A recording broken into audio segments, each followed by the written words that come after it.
Hello everyone, welcome to इंटरएट्स YouTube channel. हमने पिछले वीडियो में बात किया था आर्टिकल 1 to 4 के बारे में। क्या होते हैं, आर्टिकल 1 to 4 क्या पावर देती है पार्लियामेंट को, हमने ये डिस्कस किया था। आज हम डिस्कस करेंगे आर्टिकल 1 से रिलेटेड क्या कंट्रोवर्सीज थी। धार कमीशन पे बात करेंगे, जेवीपी कमीशन पे बात करेंगे और फैजल अली कमीशन पर बात करेंगे। तो चलिए शुरू करते हैं। स्टार्ट करने से पहले मैं बोलना चाहूँगा, हमारे इंस्टाग्राम पेज को जाके फॉलो कीजिए और हमारे साथ जुड़ने के लिए हमारे चैनल को सब्सक्राइब कीजिए। तो चलिए अभी स्टार्ट करते हैं। आर्टिकल 3 में हमने पढ़ा था कि पार्लियामेंट को ये राइट मिलता है कि वो किसी भी स्टेट का एरिया डिक्रीज कर सकती है, इंक्रीज कर सकती है, किसी भी स्टेट का नाम चेंज कर सकती है।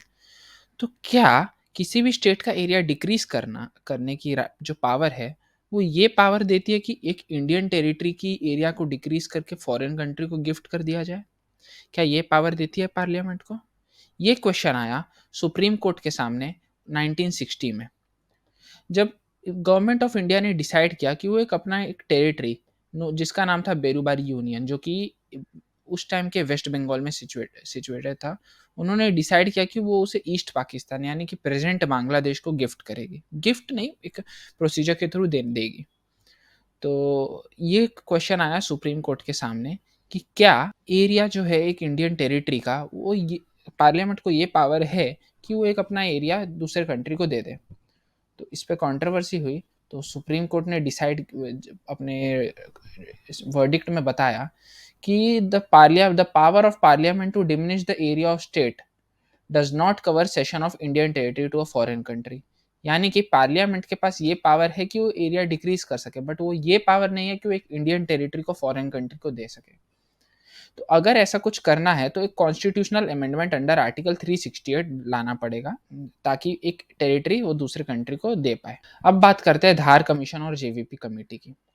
धार कमीशन बेसिकली एस्टैब्लिश किया गया था ताकि एक reorganisation of states, Indian states कैसे हो, इस पे बात कर पाए। और क्योंकि साउथ इंडिया बेसिकली उनकी बहुत डिमांड थी कि इंडिया की जो ये है स्टेट की रीऑर्गेनाइजेशन हो एक लिंग्विस्टिक बेसिस पे हो, यानी कि लैंग्वेज के बेसिस पे हो, यानी कि तमिल लोग को एक साथ रखा जाए, तमिल स्पीकिंग पीपल्स को एक साथ रखा जाए, कनाडा स्पीकिंग पीपल को एक साथ रखा जाए, तेलुगु स्पीकिंग लोगों को एक साथ रखा जाए। तो 1948 में गवर्नमेंट ने अपॉइंट किया एसके एक कमीशन, जिसके चेयरमैन थे एसके धार, इसलिए इनका नाम, कमीशन का नाम रखा गया धार कमीशन। तो कमीशन ने अपनी रिपोर्ट की दिसंबर 1948 में, और इन्होंने ये सबमिट किया कि लिंग्विस्टिक बेसिस पे ना किया जाए रीऑर्गेनाइजेशन, एक एडमिनिस्ट्रेटिव बेसिस पे किया जाए, जैसे जिससे एक एरिया को गवर्न करना इजी हो, इस बेसिस पे किया जाए।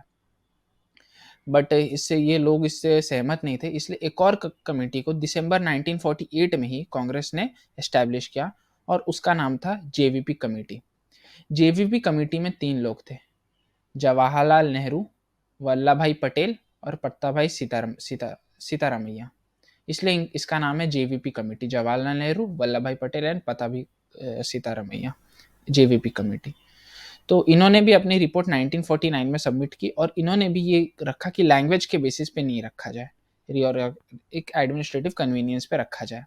परंतु इस सब के बावजूद 1953 में इंडिया का फर्स्ट लिंग्विस्टिक स्टेट बना आंध्र प्रदेश, क्योंकि एक कांग्रेस सीनियर लीडर थे पौती श्री रामुलु, जिन्होंने 56 डे हंगर स्ट्राइक किया, और इसके वजह से उनकी डेथ हो गई। तो जो उनकी डेथ हुई तो वाइड प्रोटेस्ट हुए, और इसके वजह से इंडिया का पहला लिंग्विस्टिक स्टेट आंध्र प्रदेश का क्रिएशन हुआ। जब इतना सब कुछ हो गया था तो एक फैजल अली कमीशन भी बनाया गया। आंध्र प्रदेश क्योंकि बना तो बाकी सारे स्टेट्स भी डिमांड करने लगे कि हमारे भी लिंग्विस्टिक बेसिस पे स्टेट हो। तो गवर्नमेंट एक 3 मेंबर्ड कमीशन बनाई, जिस chair under the chairmanship of Fazl Ali, इसलिए इस कमीशन का नाम रखा गया फैजल अली कमीशन। तो इन्होंने भी ये फैजल अली कमीशन ने भी यही रिपोर्ट दिया कि रीऑर्गेनाइजेशन ऑफ स्टेट किया जाए लैंग्वेज के बेसिस पे, but one language one state नहीं किया जाए। इन्होंने 4 फैक्टर्स को लेने की बात की कि जो आप लैंग्वेज के बेसिस पे डिवाइड करते हो वो ये सारे फैक्टर्स में होने चाहिए। Preservation and strengthening of the unity and security of the country, एक यूनिटी और security of the country maintain होनी चाहिए। लिंग्विस्टिक और कल्चरल होमोजेनिटी मेंटेन होना चाहिए, मतलब कल्चर सेम होने चाहिए, जो एक स्टेट के लोग हैं उनकी लैंग्वेज सेम होनी चाहिए। फाइनेंशियल, इकोनॉमिक और एडमिनिस्ट्रेटिव कन्वीनियंस होनी चाहिए, ये सारे रिकमेंडेशंस दिए गए। एक प्लानिंग और प्रमोशन हो welfare of the people in each state as well as nation as the whole. तो ये रिपोर्ट सबमिट किया गया फैज़ल अली कमीशन के द्वारा। तो इसके बेसिस पे नवंबर 1 1956 में इंडिया क्या है 14 स्टेट्स एंड 6 यूनियन टेरिटरीज, और आज इंडिया में 28 स्टेट्स 9 यूनियन टेरिटरीज है। यानी कि आर्टिकल 1 to 4 जो हमारे कॉन्स्टिट्यूशन का है वो मल्टीपल टाइम्स अप्लाई किए गए हैं, बहुत बार अप्लाई किए गए। अभी लेटेस्ट मुझे याद आ रहा है 2019 में जब जम्मू एंड कश्मीर स्टेट्स को 2 यूनियन टेरिटरीज में बांटा गया, जम्मू एंड कश्मीर एंड लद्दाख। ये रिसेंटली अमेंडमेंट था, अमेंडमेंट नहीं, रीऑर्गेनाइजेशन था आर्टिकल 1 to 4 के तहत। तो देर वही लिखा गया article 1 to 4 have been applied many times since independence, और ऑब्वियसली फर्दर भी होगा। इंडिया में करेंटली एक भिल प्रदेश की डिमांड हो रही है लोगों, महाराष्ट्र, गुजरात, राजस्थान और मध्य प्रदेश के लोगों से। वो चाहते हैं कि एक उनकी कम्युनिटी बने, चारों स्टेट को मिला के। कुछ लोग महाराष्ट्र में, कुछ लोग गुजरात में, कुछ लोग राजस्थान में, कुछ एमपी में है। ये लोग चाहते हैं कि इनका एक खुद का स्टेट बने, नॉन एज भिल प्रदेश। और ये प्रोटेस्ट अभी राइज हुआ है क्योंकि कुछ लोकल एमएलएज है राजस्थान में जो इलेक्ट होके जीत गए हैं, तो डिमांड भिल प्रदेश का बढ़ गया है। देखते हैं ये डिमांड पूरी होती है नहीं होती है, तो पावर पार्लियामेंट के हाथ में।